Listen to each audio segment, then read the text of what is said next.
Hello. Mr. Hudson, it's Jason. How are you? Hey, Jason. As you saw last night, I was covering the Trump rally and went around and asked some people their feelings about Sheriff Arpaio and tried to cover some of the protest as well. You might have seen there was the police released a tear gas grenade towards the end of the evening, but that was pretty isolated. That didn't get anywhere near where I was, and it was a very calm and safe egress from the event, contrary to what CNN represented. Right. It makes you wonder if, you listen to CNN, and then if you have somebody actually there like yourself, and now you witnessed personally that you have to ask yourself, was CNN even present? Well, they said they had a reporter on the ground who was in among the tear gas and couldn't speak or something like that. So it seemed like a bit of a dramatization of what was actually going on. And, speaking of drama, I don't want to bog you down with this, and I know you're not much of a Twitter user. There's been a little bit of a public dust-up between George and Trish, and obviously there's been some disagreement between each of us, and I don't want to get into that with you. I know you're a very brass tacks kind of a guy and not much of a Twitter user, but I just wanted to reassure you that we're going to be focusing on moving away from some of these personal disagreements and getting back to the business of reporting what's going on, whether that be the Iran spy ring in Congress or the general reaction of people to the possible pardoning of Sheriff Arpaio and those sorts of things. Well, which is where, if you're going in the direction I think you are, Jason, with crowdsource the truth news, or a news network or whatever, I'm not sure, but if you go in that direction, you have to expand, right? Yeah, that's what I'd like to do. I mean, it's something that needs to be addressed because so many people in the crowdsourced community are speculating and have questions. And again, I would have probably preferred a different venue than a public Twitter argument to iron out some of these issues. But I'm sure that George and Trish and myself can come to some understanding, and hopefully that will happen. But for now, I just sort of want to back away from the whole thing and focus on the more important matters. Am I allowed to ask what happened, or? It's such a complicated matter, and obviously there are personal feelings involved and people's perceptions on each side. So, I mean, maybe what we could do is have George back on for sort of a let's clear the air kind of a session and put it to rest once and for all, but I can't speak for George, and I haven't actually proposed that to him or Trish or anyone before this phone call right here, so I'll just put it out there and let it fall where it lies. I mean, again, you and I have had conversations about focusing more on what the very essence of crowdsource the truth is, and that isn't and shouldn't be crowdsource the George.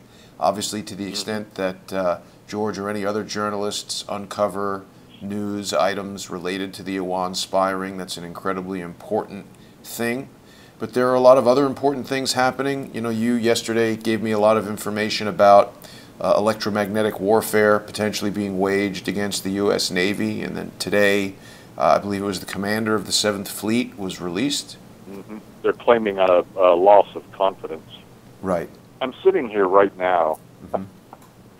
Gotta love this. I'm sitting here right now looking at a document that absolutely just substantiates everything that we have been saying. And the title of this document is called China's Progress with High Energy Directed Weapons. Right. Right. And it just fits. And interestingly, China had been, I mean, we can take this all the way back to Mao Zedong, okay? And we can look at China's interest in developing a world military force in the 1960s. But interestingly, about this new, really, space age technology and weaponry, what's interesting about it to me is that they started making tremendous progress in the 1990s.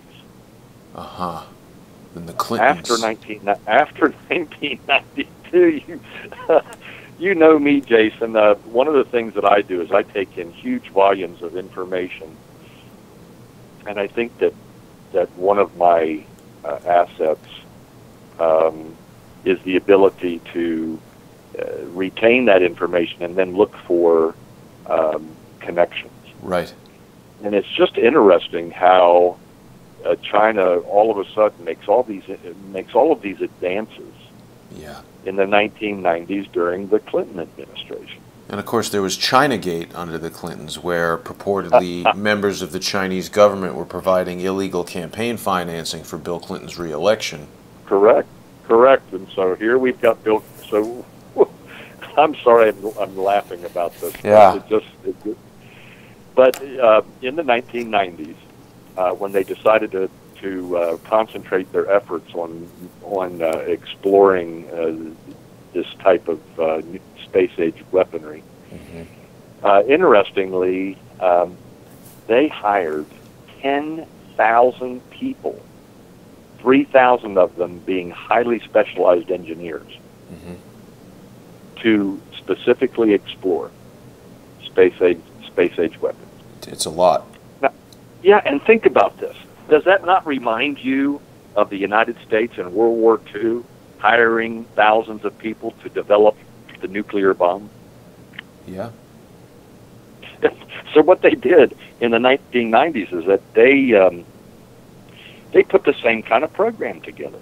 Yeah. Except instead of developing a nuclear bomb, they decided to go in the direction of EMPs and microwave technology and high energy output technology, plasma technology, and then it kind of went silent. And then, guess when it was resurrected and they made these huge improvements? Hillary Clinton as Secretary of State, starting about 2008. China gets all excited again, pours billions of dollars of more money into this program. By 2011, they've made humongous progress. And it would also appear that much of the progress they made was stolen information and technology. I'm being kind here. Right. Stolen technology, and guess where it came from? Some of it they bought from Russia. The rest of it came from the United States. And of course, you know, when George and I went to the 92nd Street Y to hear Graham Allison speak with David Petraeus, they spoke about the J-31 aircraft program in China, which is quite clearly directly derivative of the F-35 program from the United States. Correct. That's exactly right. I'm telling you, Jason, there is a pattern here, and the pattern is somebody has been selling state secrets. Yeah. Now, they've either somebody's been selling them, or somebody has been providing them. We know that we have a Pakistani spy ring, or was in Congress, and here we are now. We're looking at the Chinese. We also know that Hillary Clinton and Bill Clinton have had a long-term relationship with the Chinese. They've had a long-term relationship with Russia, with Uranium One. Yeah. This is getting interesting, to say the least. But it does appear that somebody has been selling state secrets. And I said a long time ago, as a matter of fact, that I believe my groups, we believe that Hillary Clinton, along with Mr. Weiner, Huma Abedin, which we believe is a Saudi Arabian spy, connected to the Muslim Brotherhood. We believe that them, along with Congresswoman Debbie Wasserman Schultz and the Iwan brothers, we believe it all ties together. And we believe that Hillary Clinton, in a pay-to-play scheme, was selling state secrets. Yeah. And the irony is that this whole sale of state secrets and the semantics surrounding how that's reported was the cause of this dust-up between George and Trish. And hopefully we could just move past all that. I don't do Twitter. I don't do Facebook or anything like that. Right. So what is the issue? I don't even want to get into that. I'd prefer to focus on the facts and details here in our calls, and we'll just hopefully let that die down. And if George and Trish want to address it, I think it should be done in a conversation on a live show. But I just want to get back to some of the things that you were saying that are rather ironic.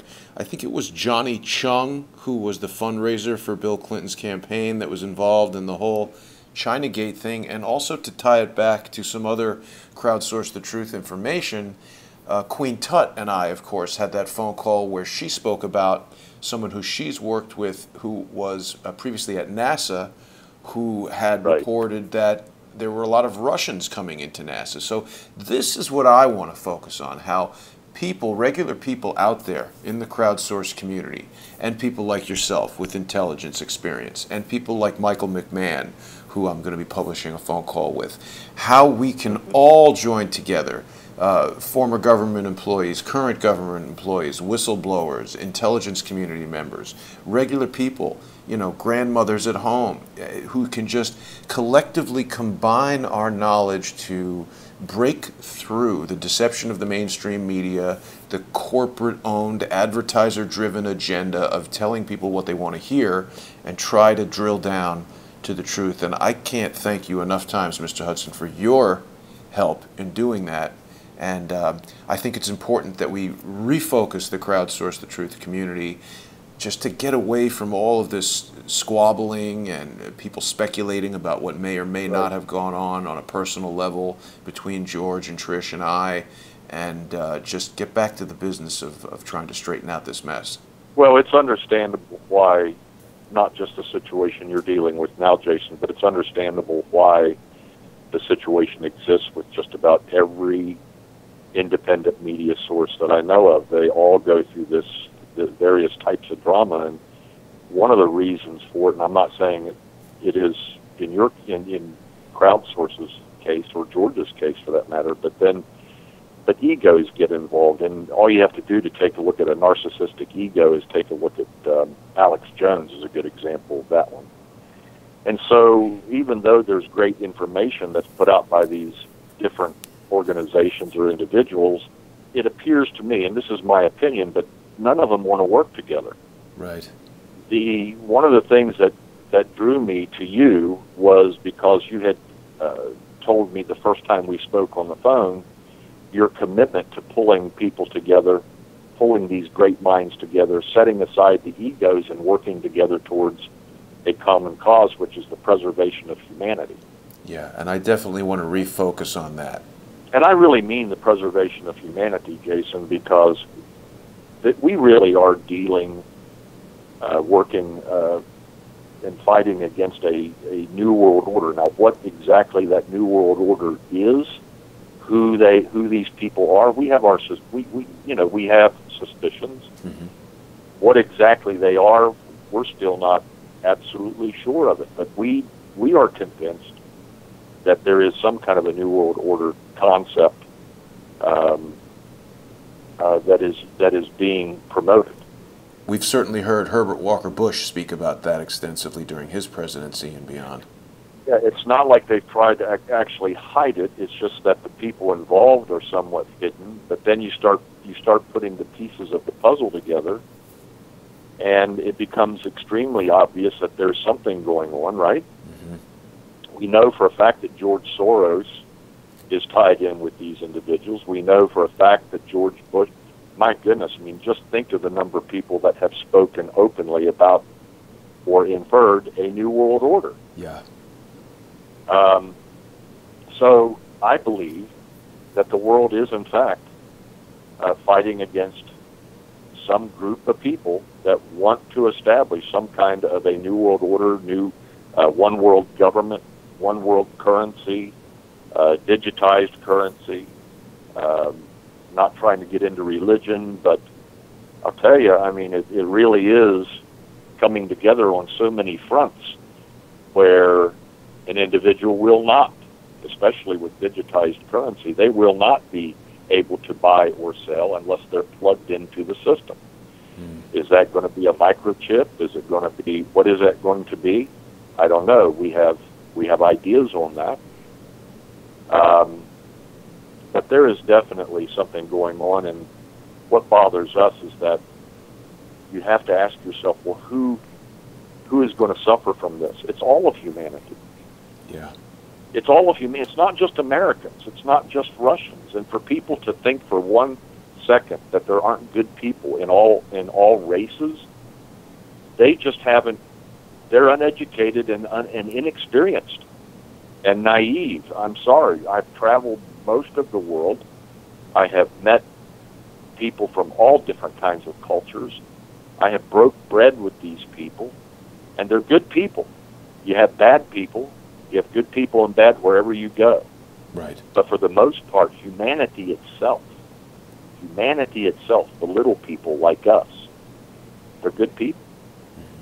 They want the same thing that you want, and that the crowdsourced the truth audience wants. They want to be free.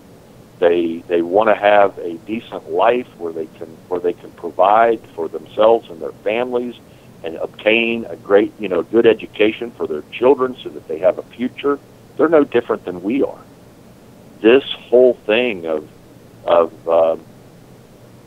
the development that we see, where they're trying to somebody's trying to create a race war, is so ridiculous and so evil and so wicked that if we're not careful, that's exactly what's going to happen. And you have to ask yourself, why? In Phoenix, you were talking to all kinds of different people. Did you feel that most of those people were bad people? No, I mean, it was a very pleasant experience. The one thing that stuck out in my mind was that it was an overwhelmingly white audience that was there. Very, very few people other than white people. There were a couple of Native Americans. I mean, I don't think I saw 5 black people last night, which I found strange. You mean that we're actually attending the Trump rally, or? Well, certainly inside the Trump. There was plenty of people of color on the streets, right? No. No, huh? No. I mean, even they had outside the rally, the main street there, they had sort of, the police were very organized and did a good job of maintaining peace and calm, but there was sort of like the pro-Trump side and the anti-Trump side. And the anti-Trump side, I noticed there were a lot of people chanting Black Lives Matter and things like that. But I mean, compared to what I would see in New York or Washington, D.C., where it's a very even mix of people of all different races and colors, this was incredibly homogeneous crowd, and I found that to be one of the most obvious things standing out. And to the extent that if I was to approach I don't believe I saw 5 black people last night, and when I would approach, there were 2 black people that I approached because I wanted to get their input, and I think that they felt uncomfortable, I felt uncomfortable, they didn't want to speak to me, so it was definitely awkward. We have to start a dialogue. There has to be a world dialogue, and the day must come, Jason, before it's too late, where all of us, regardless of color, regardless of religious affiliation, that we must stand up. The people of the world have to start yelling, all lives matter. That's really the truth of it. All lives matter. All lives matter. Why would that can't be yelled as much as Black Lives Matter, White Lives Matter? I don't understand that. Me, I've got a lot of Blackfoot, Indian, Native American blood in me. If you want to talk about a people that have been oppressed and still are, and have been dealt with harshly, and are still being dealt with harshly, and there's never been one treaty that has ever been honored, it's the Native Americans. Nobody ever talks about them, though. Nobody ever talks about the Native Americans. There was one activist I spoke to last night, a very outspoken guy who was a Native American and had quite a bit to say about that. So, should. Yeah. Well, Mr. Hudson, your insights are always appreciated, and I hope that we can continue, as you said, to work together and to bring in more people of differing opinions so that we can learn more from each other and advance what, as you pointed out, everybody wants. Yeah, I'd like to close with this, Jason. You know that I've told you that something that we were looking at, because we really do believe that there's some kind of a new world, one world government type organization or organizations that are wanting to lead the world into absolute chaos, probably democide. And the question is how are they going to do it? We know for a fact that some of the technology that the Awan Brothers spy ring stole had to do with weather satellites. Right. And you also know that based on the vast research that I've done so far into the concept of global warming, climate change, that we have settled in, along with several hundred scientists, that we're actually going into a global solar minimum. You've mentioned basically basically a mini ice age.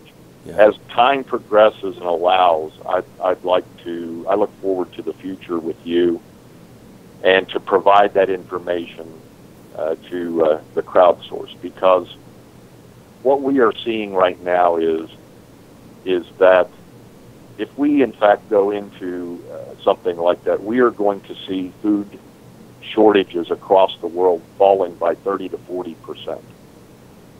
And so our concern is that if you were a New World Order, one world government type person, and you had access to the information as to where food is going to grow and where it's not, and you could control that, that's power. It's almost biblical. That is real power. So hopefully we'll get into that in the future. And one other thing is that I've been involved, taught, wrote about survival for many, many years, and taught people because they had to operate in various parts of the world. Mm-hmm. And I'd like to bring that into the mix of helping people to prepare for what I think are extremely harsh times coming, not only to the United States, but to the world.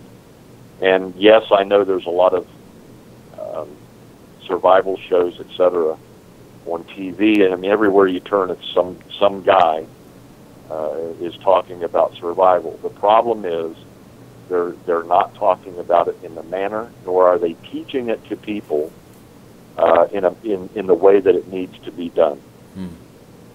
It's one thing to walk into the woods and build a fire and a little shelter for the night. How the hell do you thrive, though? If things really do get bad, what do you do? And I'd like to entertain the idea of bringing that out to your audience in the future as well. Well, certainly. As we go on, I welcome all of your input, so I think that would be great. Okay, buddy. Well, with that, I will say, Buck out. Thank you very much, Mr. Hudson. Have a good day. You too. Bye-bye.